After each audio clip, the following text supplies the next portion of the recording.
In 2009 in the city of Shenzhen, Tian Wenjun works in his cyber cafe while his ex-wife Lu Xiaowan works at an office. Their son Peng Peng spends his day at work with them, 1 week with each according to the deal they made during the divorce. One afternoon, after Lu brings Peng Peng to the cafe, Tian has trouble with some unruly teenagers that are starting a fight inside his shop. When he goes to separate them, Peng Peng tells his dad he'll be joining a group of neighbor kids that have come to pick him up to go to the park and leaves. Peng Peng is having fun with his friends when suddenly he notices his mother's car pass by. He runs after it while crying out for her, but Lu doesn't see him, and eventually he loses sight of the car. Peng Peng stays in the middle of the street, wondering what to do next when suddenly, a strange man picks him up and takes him away. Back in the cafe, Tian has closed up so he goes to ask the neighbor kids about his son. A child tells him Peng Peng saw his mom, so Tian rushes to Lu's home, thinking she took him when it wasn't actually her turn. When he doesn't find him there, the reality of what's happened finally hits him. They're lost Peng Peng. Tian calls the police, but they won't take the case because 24 hours must pass in order to report a missing person. After calling some friends for help, Lu and Tian go out to the streets to look everywhere for their kid. Tian particularly concentrates on the train station, thinking the kidnapper may leave the city, and his theory isn't wrong. The man and Peng Peng indeed escape by train, but Tian arrives too late and doesn't see them. The couple searches around until the 20 hours pass, and then they go to the police, who easily find the kidnapper on security cameras on the main avenue and the train station. If it hadn't been for the bureaucratic protocols, they could have caught him. For now, the only thing left to do is for the parents to take a DNA sample for the database and wait for any news. On their way out, Lu breaks down and slaps Tian, and she would have beaten him up if she hadn't been stopped by her new husband. Not trusting the police to do anything about it, Tian continues the search himself and offers a hefty reward to anyone that could find his child. He makes a video, posts online, talks to witnesses for clues, and hands out flyers. Sadly, all the calls he gets are from scammers that try to get the money from him first. A year later, he goes to see a poor man that swears he's found his child, but when he gets there, Tian sees it's not his kid. The man insists he can take him in exchange for the money anyway since he can't afford to raise him, and Tian leaves the house in a rather sour mood. The more time passes, the less attention people pay to him, and the newspaper won't publish the picture anymore. One morning, Tian wakes up to a message with a picture of Peng Peng that gives him hope. Lu believes it to be edited so she doesn't go with him, but Tian takes the train to meet the man in case it's real. This time, he brings a knife with him, having encountered too many scammers by now. When he makes it to the station, the man calls him and asks him to meet him at the end of the market. Tian approaches the area carefully and when he sees a man with a kid, he throws something near them to be sure it's Peng Peng.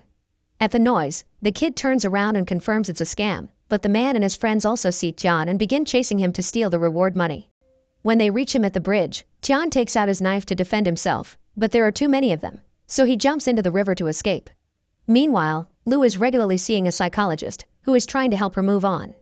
She's also having issues with her husband, who wants a new kid but Lu won't be intimate with him. Lu doesn't want to move on because that would mean forgetting about Peng Peng. Later, when she visits Tian at the cyber cafe, she notices he looks very sick because he hasn't been sleeping. Lu also overhears a conversation with the landlord, who tells Tian he'll be renting the shop to someone else so this is his last month. In fact, it's a decision he took months ago, but he waited to kick Tian out because of the missing child. After leaving him some sleeping pills, Lu intends to leave, but Tian wants to take her to a special place, a missing children support group led by Han Dizihong. In this group, parents of missing kids, especially those that don't want to have more children, share their experiences and offer each other hope and comfort. When Tian's turn to talk comes, he shares his story and how it's come a point where he misses the calls from scammers because at least they gave him hope for a while. Nowadays, the silence is depressing. Lu's turn is next, and at first she doesn't say anything, but eventually she breaks down and begins crying as she expresses how guilty she feels for not having seen Peng Peng in the car mirror. The group shows their support by clapping and reciting their cheer-up chant. Sometime later, Tian is visited by Lu's husband, who points out how much money it costs to keep the search going and offers some of his own so that Tian can keep the shop. The only thing he requests is for Tian to talk to Lu because she isn't capable to move on and start over, and their relationship is tense.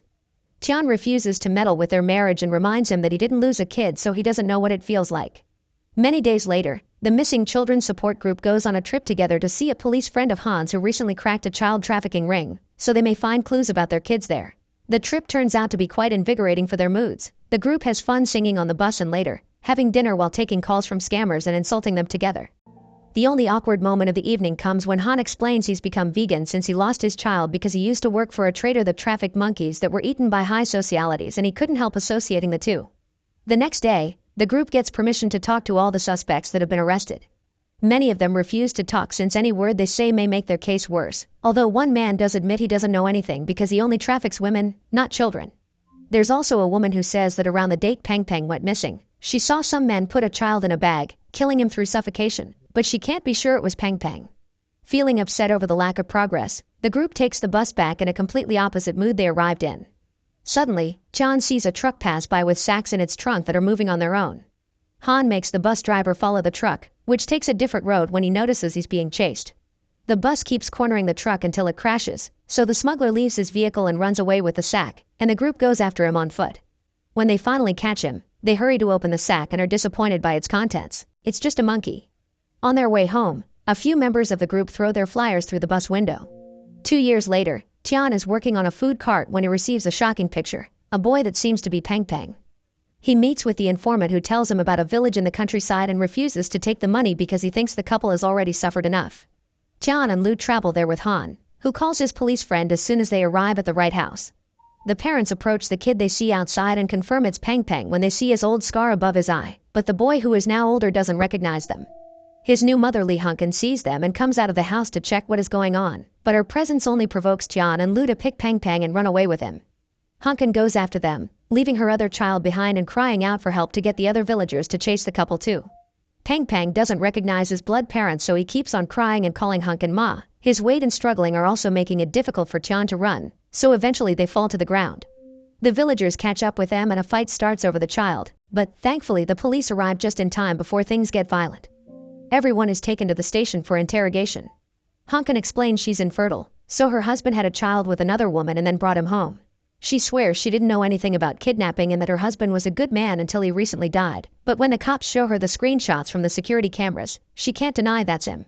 In another room, Peng Peng is also being asked questions. He doesn't remember anything about the day he was kidnapped and he's worried about his sister Jifang. Upon learning there's another child, the cops bring her over, and Hunkin lies by saying she's her niece because she's afraid they'll take her from her too. However, Jifang keeps calling her mama, so the officer asks for the real story. Hunkin swears Jifang was found abandoned at a construction site in the city and isn't a case of abduction, but the cops want to look into her case anyway, so they have to stop Hunkin from fleeing away with the child. Meanwhile, Peng Peng breaks his parents' hearts by asking the officer to arrest these two strangers that want to take him away. Half a year later, Hunkin is released from prison. She was only given a 6-month sentence for obstruction of justice since she had nothing to do with the abduction itself. Since the DNA test was negative and Jifang was confirmed not to be her daughter, Jifang was placed under the care of an orphanage. As soon as she saves some money, Hunkin goes to the city to visit Jifang, but orphanage director Fan doesn't allow her to because she doesn't have legal rights. When night falls, Hunkin sneaks behind the building and climbs the pipes to say hello to Jifang through the window, although it only lasts a few seconds before she leaves because a nurse is coming over to check on the kids. The next day, Hunkin goes to an important law firm she had already called in advance for an appointment. However, after reviewing her case, the main lawyers don't want anything to do with her, so they send intern Gao Xia to get rid of her. Hunkin asks for his help instead, and so Gao accepts to take a look at her file over lunch. Sadly, the law is very clear. Only cases of abandonment are up for adoption, not abduction, so Hunkin must prove her dead husband truly found Jifang and didn't kidnap her. Afterward, Hunkin goes to see Tang Qingshan, a former co-worker of her husband's that was there the day Jifang was found. Meanwhile, Tian and Lu continue to have trouble living with Peng Peng, who still doesn't like them and keeps on asking to be taken home to his mother and sister. Their support group is going on tour soon and they want them to bring Peng Peng to spread hope, and while Lu is reluctant at first, she eventually gives in not to make anyone sad. The next day, Gao learns that he's given an official sanction because his boss has used him as a scapegoat, and he loses his job after he punches said boss for having used him like this. Hunkin finds him when he's leaving the building and tries to hire him because now he can build a case around the witness she's found, but she can only pay half his fees. Gao doesn't want to take the job, but since now he needs the money, he accepts under the pretense of doing Hongpin a favor. Back in the orphanage, Lu has brought Peng Peng to spend the day with his sister. After seeing how happy they're together, she decides to try to adopt Jifang, and when she tells Peng Peng this, he's so glad that he holds her hand for the first time. Later, Hunkin takes Gao to see Tang so he can record his testimony, but Tang denies having seen anything. After Gao leaves furious for having wasted his time, Hunkin scolds Tang for lying, so Tang explains he's come to the city to work and he can't afford to get in trouble. He also needs to get back to work, so Hunkin gives him the address of the motel she's staying at and asks him to visit her later so they can keep talking about this. When night falls, Tang shows up at the motel and Hunkin tries to convince him to testify again. Since he won't accept money, Hankin grows desperate and offers him to spend the night there, which Tang accepts. The next day, after having recorded his testimony, Gao takes Hankin to the orphanage to talk to Fan, who still refuses to let her see Jifang for various reasons. Giving the child back to the kidnapper, even if she technically wasn't one, would send a horrible message to the public, and also, Jifang deserves a better place to live than a poor farm. Lu has already applied to adopt Jifang, and Fan hopes she is the one to get the girl. Gao and Hankin leave on the bus, but Hankin gets off halfway when she sees the missing children's support group doing promotion on the streets and notices Peng Peng is with them. She rushes to hug him, but as soon as Lu calls her out as the abductor, the group begins attacking Hankin, ignoring Tian's pleas to leave her alone.